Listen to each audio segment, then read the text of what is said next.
Good morning, I'm Dave Christie for your LaRouche Organization Daily Update for Wednesday, August 27th.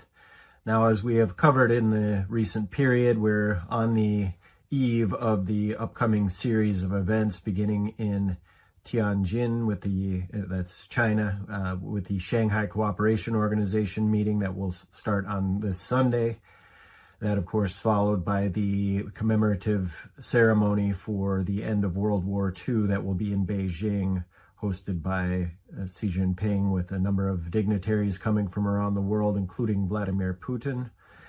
That begins also the same day, a week from today, the beginning of the Eastern Economic Forum in Vladivostok, where the question of Arctic development and other policies of the continued integration of Eurasia will proceed. We still maintain that Donald Trump, even at this late date, should attend the ceremony in Beijing for a trilateral summit with his counterparts from Russia and China. And I think certainly the question of putting the Bering Strait connection, of integrating the Eurasian development perspective as well as Africa, together with the Americas, is the key essential issue, or represents the end of British geopolitics and the beginning of a new era of economic development, in line with what Helga Zepp-Larouche has called for a new international security and development architecture.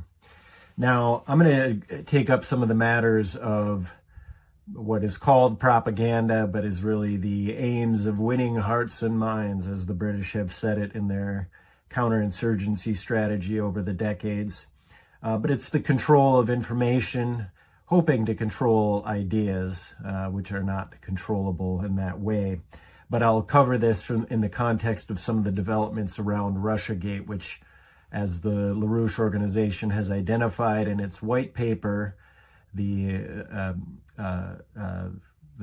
white paper that we published, this was one of the key ways in which the British sabotaged Trump's first election for the intent on destroying U.S.-Russia relations. Now, before I address some of those developments surrounding Russiagate and the exposés ongoing, I want to just in the context of the upcoming meetings, quote Helga again. I said this yesterday, but where she told associates on Monday, the spirit of the future will be dominated in the next weeks, and I dare the prediction that once we are through that period, the shift of power, and where the power of ideas is now residing, will not be possible to be suppressed. So in that context, I'll take up some of these matters of the propaganda winning hearts and minds. I would like to just start that out with referring to Helga's interview from the that she did with the Global Times from a few days ago. That was published under the title "China Proposed GCI," which is the Global Civilization Initiative, will contribute to eventually making war obsolete. Now, it's noted that this is part of a series that Global Times is running called Steering the New Era, and notes that the second installment of that series is done by Helga Zepp-Larouche, identified as the founder of the Germany-based think tank Schiller Institute. I think just it starts out, the Global Times starts out asking her, "The Schiller Institute has long rejected the Western notion of a clash of civilizations," made famous by the neocons in launching their Endless War series, which centers on the Southwest Asia, or West Asia as people call it, but of course is related to the Ukraine issue and so on. But anyway, the question begins noting the clash of civilizations, and then says, "You have also emphasized that the Global Civilization Initiative represents the only viable solution to the current global strategic crisis. Do you see it as a way of as offering a new model for civilizational interaction in today's world?" So Helga responds to that by saying that in the founding of the Schiller Institute, which was based on the idea that the world was in need of a new and just world economic order, but that this would only work if it was combined with the concept of a dialogue of all cultures in such a way that each nation or civilization would get to know the best cultural contributions of all other nations or civilizations. By knowing the beauty of other cultures, all prejudices and anxieties would disappear and make room for the joy of discovery and even love. And, she goes on to note the importance of the Global Civilization Initiative launched by Xi Jinping on the questions of art and culture and so on, that it creates an underlying human quality those are aspects of an underlying human quality that unites us as one species. So she goes on to identify the importance in that context of the revival of Confucianism in China, the significance of the Belt and Road Initiative, which certainly echoes what Helga and Lyndon LaRouche put on the table many decades ago with their idea of a new Silk Road, and which was to become the world land bridge that we are actively organizing now through the Bering Strait again. But she also notes that in terms of the narrative construction, the winning hearts and minds propaganda, etc., she says that the ongoing war in Ukraine and the military attacks on Iran, which of course were initiated by Israel but joined by the United States, that shows an obvious double standard when it comes to the definition of what an unprovoked war of aggression really is.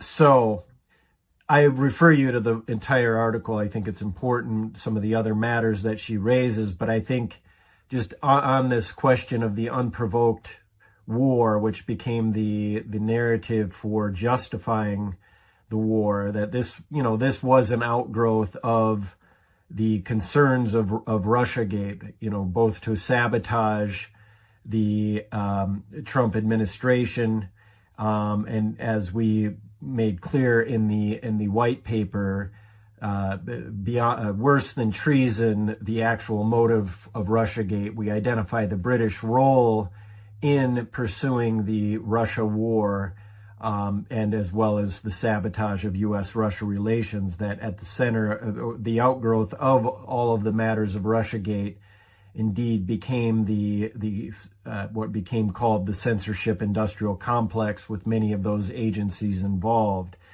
Now, just to cover some of that matters concerning Russiagate, it is reported by CBS that the Justice Department is investigating whether former senior FBI officials mishandled classified documents that were found in a, quote, burn bag at the Bureau's headquarters, according to a source familiar with the matter. Now, of course, those sources are not generally to be trusted, or who knows who the hell they are. But as to the existence of these burn bags, as Trump called them yesterday in a meeting at the Oval Office, Gabbard actually said of those, "We are finding documents," Tulsi Gabbard, head of DNI, she says, "We are finding documents literally tucked away in the back of safes in random offices, in these bags and in other areas, which again speaks to the intent of those who are trying to hide the truth from the American people." Obviously, these are matters concerning to Russiagate and how that was run. The Daily Mail's coverage of Tulsi's statement was titled, "Election Fraud Found in Burn Bags." So obviously we don't know what's in these burn bags. These have been Kash Patel referred to these some time ago, so the existence of these things are known. But so we're not sure if John Bolton's name will show up in these burn bags.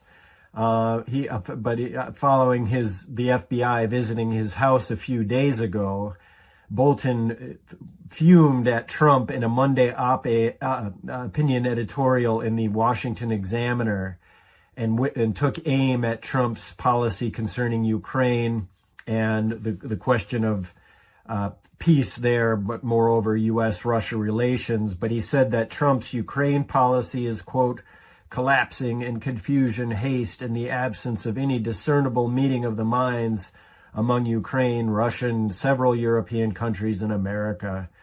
And then he says that the negotiations may be in the last throes, along with his Nobel Peace Prize campaign, and fast-tracking a peace deal was, quote, inevitably doomed. So that's according to leading warmonger John Bolton.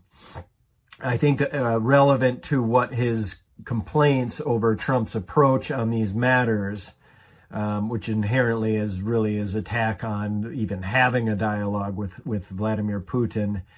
He said that Trump's diplomacy only deals in, quote, generalities, but none of the careful, painstaking, behind-the-scenes preparatory work that would normally take place to reach agreements, effectively referring to the importance of having the specialists in there to work to sabotage things. So anyway, he then says that Trump's actions over the past 2 weeks may have left us further from peace and a just settlement for Ukraine than before. So that, of course, is from John Bolton, who sabotaged, among other aspects of U.S.-Russia relations during Trump's first term, also sabotaged Trump's efforts in North Korea, and so on. Now, following up, Max Boot, who joins Bolton as one of the leading warmongers, also had an op-ed from Monday, and this was in the Washington Post, and it was entitled Gabbard's Intelligence Purge Gambles with U.S. Security, and goes on to talk about the purges of supposed deep state actors who are actually just skilled and dedicated public servants. He says that he cites the long promoted narrative that Tulsi Gabbard is known for promoting Russian propaganda, and that her actions, the administration's recent actions, raised the risk of, quote, a politicized intelligence process leading to costly, even catastrophic intelligence failures. Now, politicized intelligence process, isn't that what she's investigating? Of course, we don't know if he's saying the catastrophic intelligence failures, if, there are moves, whether those are indicative of those that might like to see some sort of false flag, a type event, and so on. Anyway, that's speculative. But he says Gabbard goes on to then complain about. He says Max Boot says that Gabbard also appears to be making it harder to stop foreign election interference by downgrading the Foreign Malign Influence Center. Now, I'll come to that in a minute, but he continues saying that what she's doing in the disgraceful conduct is breaking the morale of the intelligence community, and it looks like an effort to eliminate the truth tellers. Now, on the Foreign Malign Influence Center, I think it should just be noted that this was an agency out of the Office of the Director of National Intelligence, where, of course, Gabbard now heads. But the Foreign Malign Influence Center, its first acting director was Jeffrey Wickman. If that's not a name you've heard, he was a longtime employee of the CIA. He was previously the director of analysis for the CIA's Counterintelligence Mission Center, and was involved in many of CIA's cyber operations and divisions and so on. Now, while he was the first acting director, that is, Jeffrey Wickman was the first acting director of this Foreign Malign Influence Center, he was the head of the DNI's Election Threat Executive. He became the director of that, and they were sort of mixed between the Election Threat Executive and the Foreign Malign Influence Center. But the first director of the Elections Threat Executive was Shelby Pearson. She happens to be among the 37 officials that just had their security clearances revoked by Gabbard. All of these agencies, the Election Threat Executive, the Foreign Malign Influence Center, they all have their premise that Russia hacked the election or hacked the DNC database and ran information operations. And therefore we had to counter this with the Foreign Malign Influence Agency and all of this.